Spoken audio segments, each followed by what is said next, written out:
Hi everyone, today we are going to discuss one of the most important method which can work around arrays if used efficiently. So it can save you a lot of time and efforts, which is reduce. Reduce is basically we can use on JavaScript arrays. The reduce method is in JavaScript is a powerful tool for aggregating or transforming array. It executes a reducer function that you provide on each element of the array, resulting in a single output value. Here is a basic overview which we will discuss about it. So in terms of syntax, we can say sorry. So here it is your array, whatever the variable you are holding, it is just the name array dot reduce. It will have a function body. The main logic lies here. If you understand this, you can simplify your logics or the conditions you are having. So first parameter is accumulator. So what is accumulator? The accumulator value previously returned in the last invocation of the callback or initial value if supplied. So what this thing is here, you will provide a value. It can be anything, a number value, object, array. It can be anything based on the the logic requirement. Then the second parameter will be the current value. What it is? It is like the current value inside the array, which is right now going into the loop. The reduce is actually work as a loop, but a different mechanism. Let's get back here.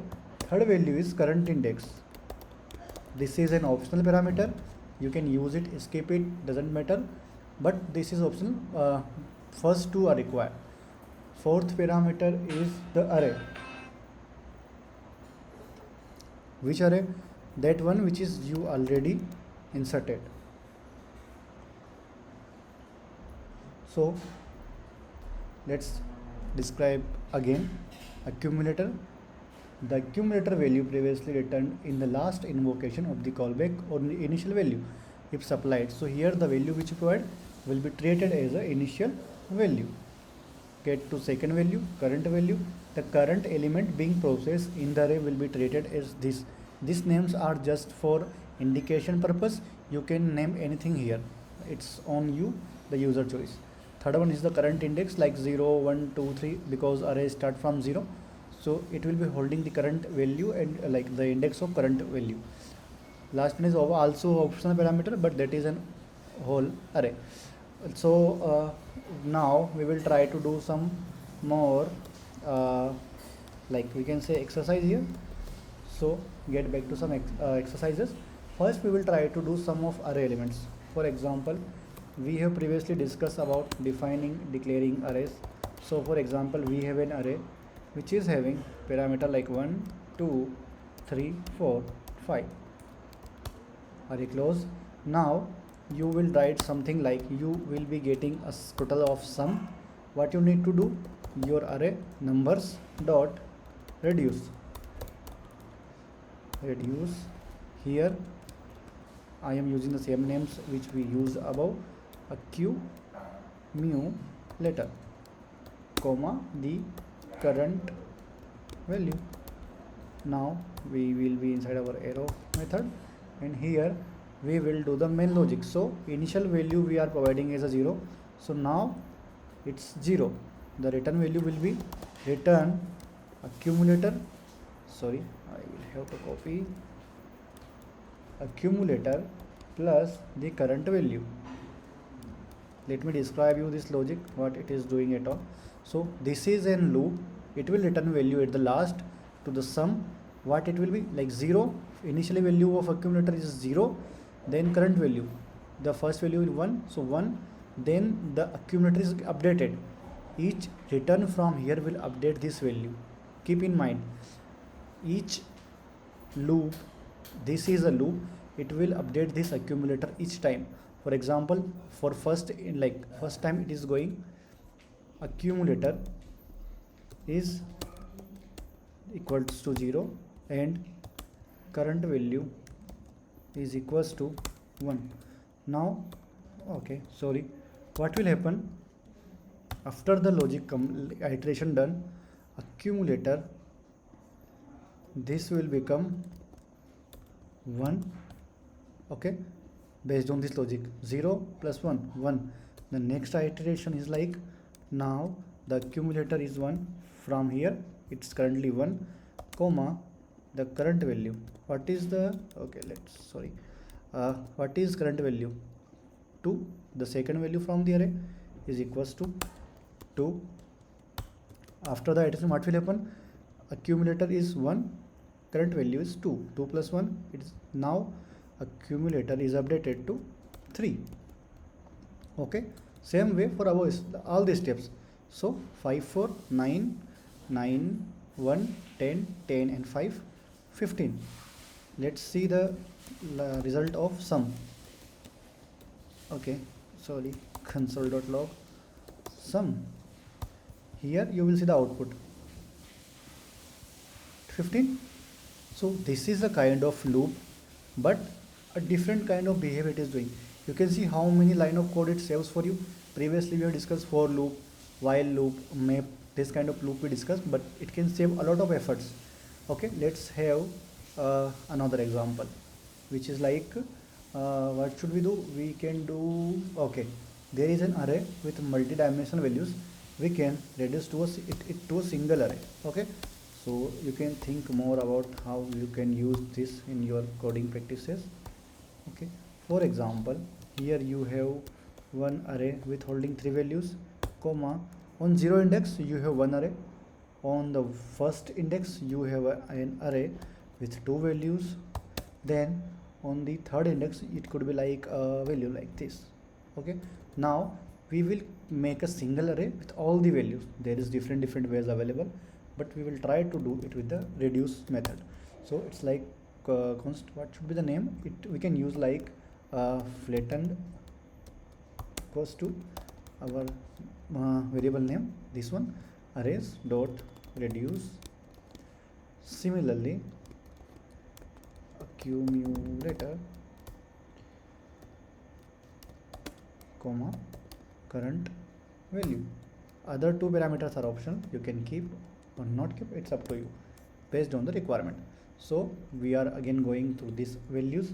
What we can do to the accumulator, the initial value can be an empty array, because we are, the end result should be in flattened array from a multi-dimensional array.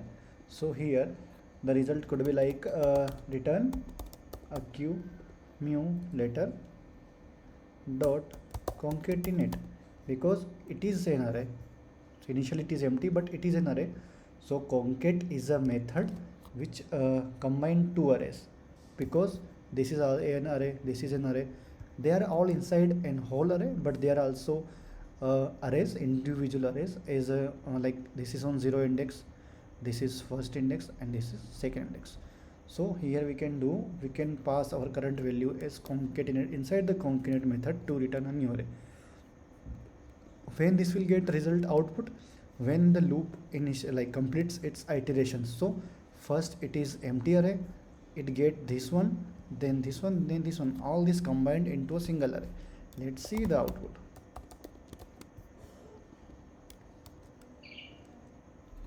Here for, okay, I done the console log. Let's see the output.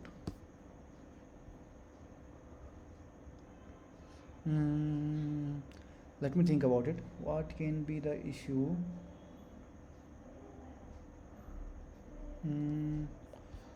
Is there anything wrong? Okay, the method is wrong. It is concat. I say concat, but we are using an online tool, so the highlighting doesn't work. So I just misspelled the method name. It is concat. You can see the output. If we don't do this kind of mistake, we are not going to learn. So yeah, here is the output. You can see a flattened array from the multi-dimensional array. There could be more example, like one example I was thinking about, counting some elements into an array. Okay, let's do it. So please do make notes from here and do practice to understand more. Like we have something Okay, we have some words like banana, comma, it could be apple. Okay, apple, and one more, like we need at least more than once, so orange, and we are going to make this to repeat like banana and apple, so we can at least have some positive integer values for the count values. Now we can do like a constant count. It will be, I think we can keep a, okay, we will create an object with the count and values. So words dot, we are going to reduce it, which is the main thing we are doing since in this lecture, accumulator. Then current value, the array, sorry, not array, arrow function. Here you can do okay, what should be logic? Let me think. It could be like if our accumulator has this value, okay, current value, then if this value exists, then it's like the value already exists, we can create a counter here. So it could be like accumulator, and this values already exist, so we can increment its existence by +1. Like as banana is already there, then we can increment like banana exists 2 times, so this counter will remind us like we have 2 places for banana. Now if inside else part, it means like this value doesn't exist into our accumulator, so here we can initialize it. The current value is equals to 1. It will start from 1. As soon as we get more similar word, it will increase it. So that's it. And one thing we forget, like it should be initial object. It is required, in my opinion, because the code can get confused what should be output. So this is going to be an object, accumulator is going to be object. At the last, I think we are missing, yeah, I think we are missing return statement. Let's do this. So our accumulator is the return. It is required to update it each time, and at the end the count will have it. Now we will console log. I hope we don't get an error. So count is going to use here, and let's see the output. Yeah, in single attempt we got it. So banana is 2 times, 1 2, apple is 2 times, 1 2, and orange is 1. Yeah, so I hope you get an idea how to use reduce. There is a lot of use of reduce, like counting, sorting, reducing. You can flatten the arrays as we did now. Like there is lots of uses. If you can use it, it will reduce, like it will make your programming much faster and code efficient. So do some practice around this reduce method. It will save you of your a lot of time and efforts if you while you will be working on live projects. So here I think that's it. So if you guys have any question or queries, feel free to ask in comment section. I will try to answer each of them, and please do practice. And yeah, happy coding. Thank you. See you all in the next video.